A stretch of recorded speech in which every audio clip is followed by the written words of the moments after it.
It's the business end of the 2024 Rugby Africa Sevens in Mauritius. Uganda Cranes up against South Africa. Huge moment for the Cranes, also for a very young South African side.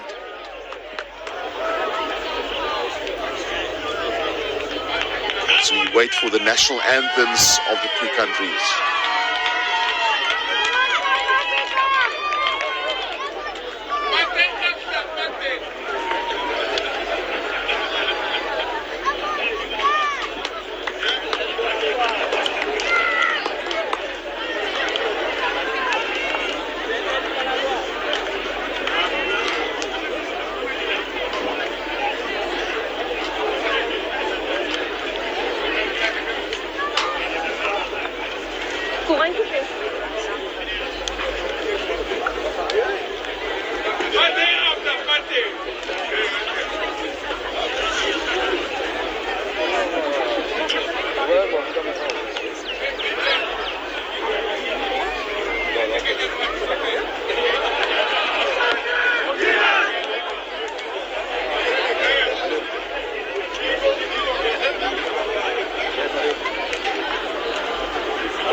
It was a good effort by both teams to do the anthems. All weekend long we've been listening to very, very loud music.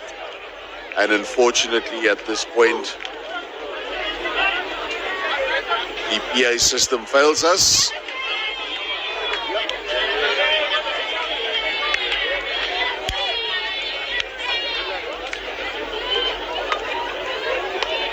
It is Uganda Cranes up against South Africa in the Cup final. This is for the gold medal match.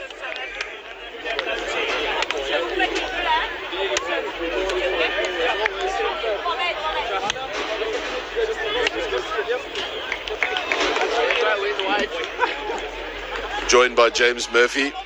Expect a lot of things, but to sing the anthem yourselves, that's something new. But you guys did well there. Yeah, I think, you never know when it's going to surprise you. It's a good test to see who really knows it and who doesn't, but I think the boys pulled through there, so really looking forward to it. Luckily, the final will not be decided on your singing abilities. All seriousness, it's a big match for both teams. Couple of young players in the South African A side, their first exposure to sevens at this level. Not that man, Ricky Duarte, he's been at the highest level on the world scene. 2022-2023 World Sevens Rookie of the Year. Oh, and they contest for it, but knock it on. You were in the tunnel with the guys. You were also out on the field with the two teams. Nerves, what's the vibe like? Definitely, I think any final brings nerves. I think the main key is not to make the occasion bigger than what it is, and stick to the processes. You know, you want to try to take control. The message from the coaches there is just taking control of every situation. Unfortunately, the boys not hanging on to the kickoff, a crucial opportunity and something we discussed further earlier on in the playoffs, and it's really important to keep hold of your ball. I think it's fair to say the DJ has found his voice back, and now it works. Immediately, South Africa in the faces of Uganda. But as we've seen so far this weekend, Uganda will be patient in the build-up. Skuman bumped off. You'll know next time to go a bit lower. Confidence did well there to get his hands out of that and not concede the penalty. Slips in his attempt to tackle. Vicky Duarte upending an opponent. Immediately back on his feet. That could work, might not work. Steps inside with a little pass. Danger for South Africa here. If it goes to hand, it doesn't. Uganda showing their intentions quite early on in this match. They want to stretch the South African defence. They probe the blind side.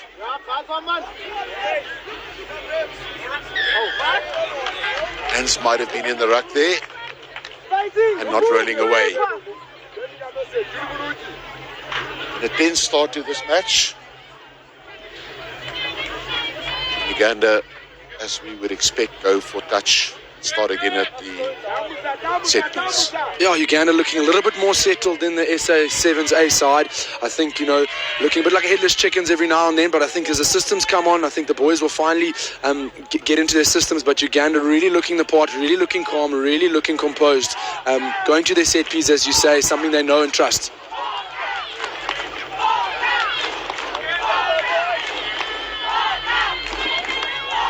Uganda with a take. Little kick. Could be a bit heavy. It bounces favorably. No, it doesn't. That's a bit of a mess. Is there a try for Uganda? Timeout calls the referee. I think the South Africans made a bit of a hash of that. We're going to be about that control we spoke about, Dave. You know, South Africa looking a little bit, as I say, rattled. They need to get their hands on the ball, stay in control. But as I said, Uganda really, really taking control of this. And the try is awarded. It looked from this angle also like they did what they had to do to score the try. Miscommunication between the players, and we had a similar try scored against South Africa last week as well by Uganda. Conversion is not good, but it's Uganda with the early lead. Yeah, those 2 points are always critical in these games, so hopefully Uganda can settle up and focus to get those 2 points in the next one. If they do get one, those are the crucial points that matter when it comes down to a final. And where it becomes critical is the opposition score a try, they convert, and they score another try and convert, and suddenly you've got to score twice to get your noses back in front. Again, good contest by Uganda, and again they've won the kickoff. South Africa a bit under the bump now. That'll be a try for Uganda. Alex Aturinda in the corner. Great little show of pace, really, really good, exposing any weakness that the SA7's side are showing. Looking away out of the breakdown, not being switched on, and down the touchline he goes. What a fantastic opportunity to score points. They've certainly done their homework, Uganda. They know where the weak points are. Yeah, and as we say, that is going to be the deciding factor in this game. Who's better prepared, who's more mentally calm, and who's been in these situations. You know, I think Uganda have been in these situations. A lot of youngsters in this SA7's side that maybe haven't played in finals and not necessarily know how to be switched on. 10-0 the damage. Uganda lead. And we still have 2.5 minutes remaining in this first half. Uganda absolutely taking their time in no rush whatsoever. They're going to go to the restart again. And again an effort. They kick it down the middle pot where they know normally there's only one player, but Mfundo Ndlovu does a great job in gathering that. Now South Africa for the first time really with their hands on the ball. Skuman. Hubert Skuman. Does he have the pace? Skuman. He runs the length of the field to score a very, very good try. South Africa back in this match. Hubert Skuman so deceivingly quick. He takes that. The Ugandan boys probably thought they'd catch him, but they really just couldn't. And that's what happens when you control the kickoff. Mfundo Ndlovu been phenomenal this whole weekend, aerially, and there he is showing his talent, taking that ball, and South Africa exposing any holes in the Ugandan defense line. That's exactly how South Africa will want to be attacking for the rest of this game. And what happened, the Uganda kicked on the middle pod, where they know normally there's not really that support for the player. Duarte disappointed with that effort. 10-5. Uganda in the lead. South African fans looking a little bit rattled, a little bit nervous, but lots of rugby still to be played in this half even. As you say, Hubert Skuman really showed a lot of pace. Reminded me very much of Kwagga Smith. Not the fastest man, but he could run at one pace for the length of the field. And then they make that kind of mistake. That's a coach killer. You get back in the match and you commit an error like that. But this is all about pressure, and credit to the Ugandans that have applied the pressure on South Africa. And you make those mistakes when you are under pressure and you feel like you're chasing the game. That's exactly where the South Africans find themselves right now. Absolutely. Coach Sticks, Coach Sandile Nkobo, Coach Sticks will definitely be concerned about the lack of control about the boys. I think they'll really need to stand up and have a little bit more control over this game. Ugandans seem to have the upper hand when it comes to that. As I said, it seems like they've been here just one more time than they have.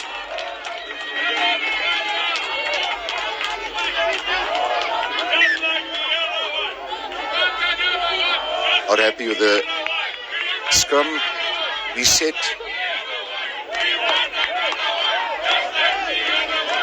Uganda against Mfundo Ndlovu.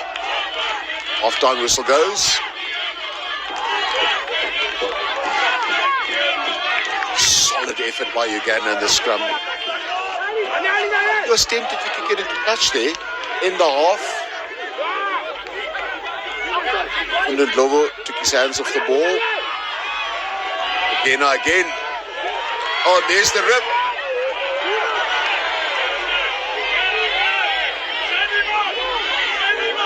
Penalty. I think the referee says it was in the tackle. Now you're going to go for the kill. So they've got the penalty. They've gone for touch.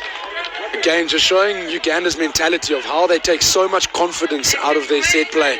They're going to slowly walk it in, make sure they've got their breath back. They've been deadly off it, especially inside that 22. They're really going to try to capitalize on this before half-time. Very, very composed Ugandan side. Vicky Duarte conceding the penalty. Thought he had ripped the ball away. But the referee ruled that it was in the tackle. He should have released. The result is Uganda can really stretch their lead, pile more pressure on South Africa just before half-time. They go wide. They've got a man on the outside, another man on the outside, and they score. Uganda. They stretch their lead. That is Dennis Etoile in the corner. Again, a very, very well-worked move by Uganda.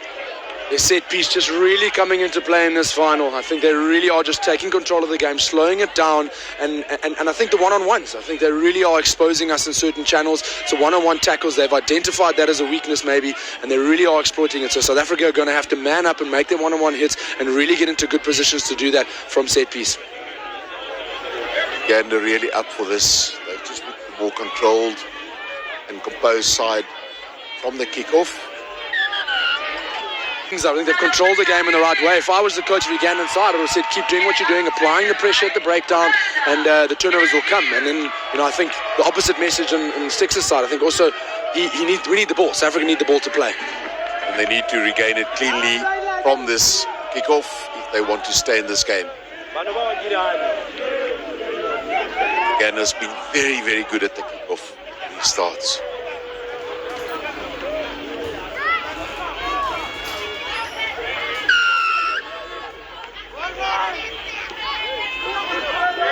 Deep. Sebastian Job tackled in the air. Job Mfundo Ndlovu now. Mfundo Ndlovu, still Ndlovu. And he gets nailed back. Skuman. Duarte, does he have the pace? Ricky Duarte. He has. That's a great run by Ricky Duarte. South Africa back in this match, and exactly what they would have wanted, what Uganda would not have wanted, for South Africa to score straight from the restart. And that is exactly why a special player like Tricky Ricky is on the side. He's just bringing a little bit of experience, a little bit of know-how. And I think in these type of moments, those types of points are so crucial. Let's see if we can get over these two.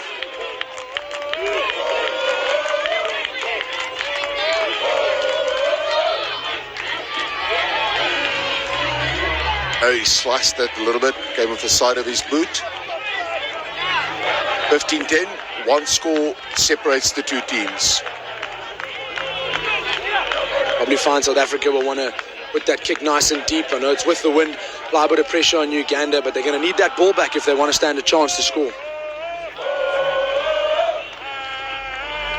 I think if one thing that we know after these 2 weekends is that Uganda fully deserve to be in the World Challenge Series. Look at that, Mfundo Ndlovu, but he stepped into touch. Oh, my word.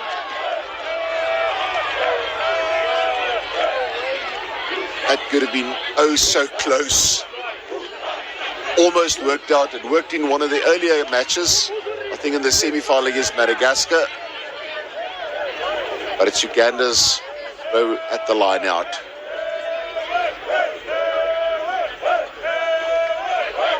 Boyworth, pressure on Uganda. First time we've seen a little bit of scrappiness in their line-out. Penalty to South Africa. That was Mfundo Ndlovu again over the ball. He's playing like a seasoned forward. I think all of your forwards in the Springbok Sevens setup are shaking in the boots right now. Absolutely. I think he's really taken on that role. They asked him for physicality. They asked him for everything up front. He now knows. He came to me and he said, oh, my shoulder's a bit sore, my back's a bit sore. So now you know what it's like to be up front. But wow, is he really embracing that opportunity? He might just have reinvented himself. I think so too. Ricky Duarte. Duarte. Oh, and he loses the ball. That Skuman loses the ball. Immediately Uganda counter-attack. They come back for the scrum. That was a golden opportunity for South Africa. Skuman lost the ball again as he was going over. And it's at the World Series level, James, it's become quite obvious that there are almost no margins anymore for errors. A couple of years you could get away with maybe 2, 3, 4 tiny errors in a match. These days there's nothing, and even at this level now, the margin of error is so little. So little, and I think especially in these final games, you get so few opportunities, and if you don't take them, the scoreboard will show. Oh, pull down, that's a big call. That is a massive call. Penalty to South Africa.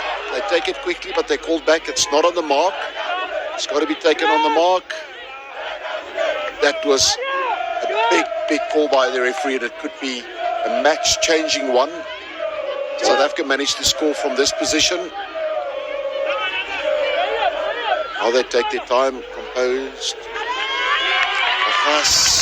Run around by Sebastian Job. Sebastian Job is looking for support on the outside. And they concede the penalty. Not entirely convinced that was the right call. Again, Uganda don't help themselves. South Africa take the quick pass. Skuman, strong player. Oh, definitely a high tackle there. Penalty again. Sebastian Job takes it quickly. Do they have numbers on the outside? Handoff. Still South Africa. It's Ndlozi. They're close to the line. Akaza. Skuman. He tries to barge his way over. Sebastian Job will score under the posts. Well, this is dramatic stuff. And look at the crowd. This is really dramatic stuff. The South Africans have really done well. They've pinned down Uganda. They forced the errors, got the penalties. Third try, Sebastian Job, and they could take the lead here. Yeah, I think a little bit of justice there when Uganda took the ball into touch. Maybe hard done by down in the breakdown there in the far right corner. South Africa gaining a bit of momentum. But managed to turn the ball over. Quick line out, thinking on their feet. Really, really good. Duarte adding another 2. And that puts South African 7's A side ahead by 2 with a nail-biting last few minutes for this final. And the crowd is really enjoying that. It's what they've come to see. High level, high entertainment 7s, and it's what they're getting. And a lot of people have stayed behind for this. Duarte with a restart. How will they compete? I think these are the moments that will define these youngsters. Under pressure, Uganda running really hard. They want it just as badly. It's a penalty, hands in the ruck there. Again called back to the mark.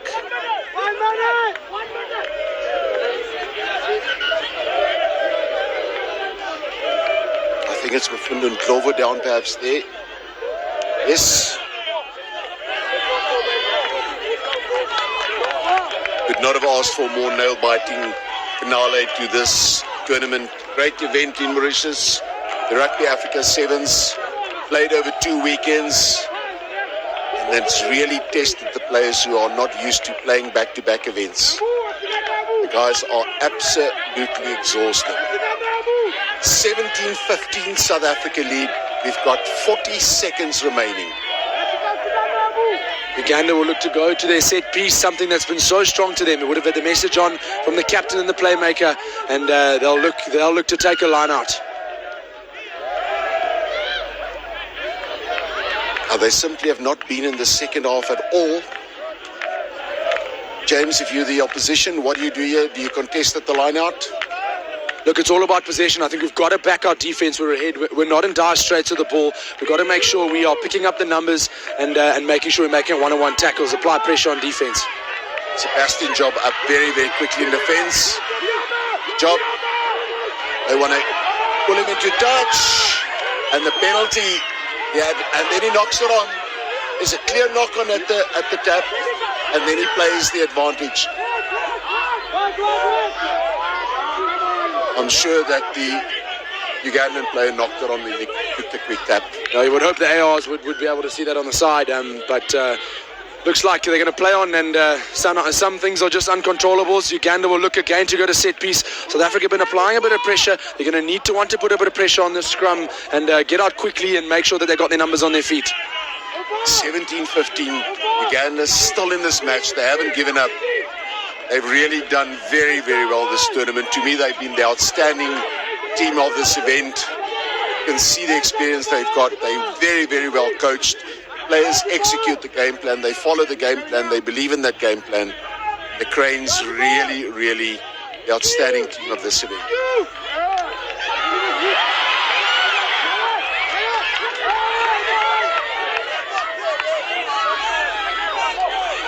They win possession back.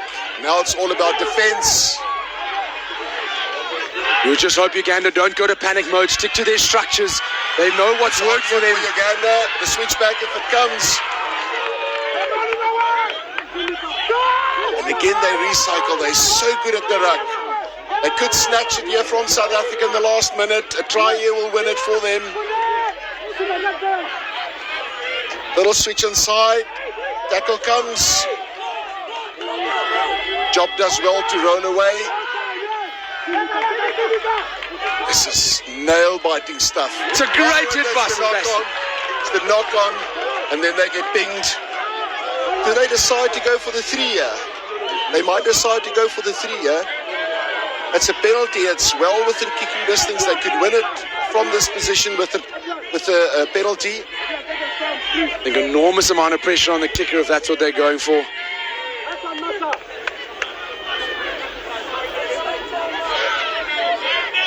That's Aaron Foyworth. He's kicked well all this tournament. Go for the scrum. That's an interesting call. Would you have gambled on the penalty? Look, I think you've got to back your kicker. It's not a draw, but set piece has been a strong point for them. So I think, probably message from the side, take control, take the scrum. Number 9's been unbelievable at the base of that scrum to create some pressure. Let's see. Foyworth comes away with it. Oh, Uganda have got to play over. Foyworth. Uganda will snatch it. Yeah, will they? No, they stop short. That will be a penalty against South Africa for not rolling away. He's got his arm out. Still Uganda, held up. Then he's knocked it on, but the penalty is there. I think that's a good call. The South African player did not roll away. Again, they call for the scrum. Really, really nail-biting stuff. Again, Uganda going to their set piece. They're really hoping it's going to pay off. They've been using it week in and week out now in the last 2 weeks. Testing the nerves, testing the resolve. Background, you see the scoreboard as well. 3 minutes over regular time already. Players just gone on and on. Uganda, will they probe the blind side? No, forward goes and he scores the winning try. Uganda snatched it at the death. Uganda back-to-back champions. They really have played well. They've stuck to the guns, stuck to the game plan, and they probably fully deserved of this victory, James. Excellent performance by the Cranes. I think so too, Dave. I think, they stayed composed. They did what they were told to do. They followed their structures. There was a glimpse of a middle of a second half there where they may have looked like they weren't, but they really just stuck to their patience, stuck to their composure. And you can see that this is a championship side, a team wanting and hungry to play on the World Series. James, thank you for your time. And we'll let you go and we'll let you go and console with your friends, your teammates. Uganda have qualified for the World Series. They've won back-to-back tournaments, and let's allow them some time to celebrate. Thanks for joining us, and have a safe journey back to South Africa. Thank you very much. Appreciate it. Ciao.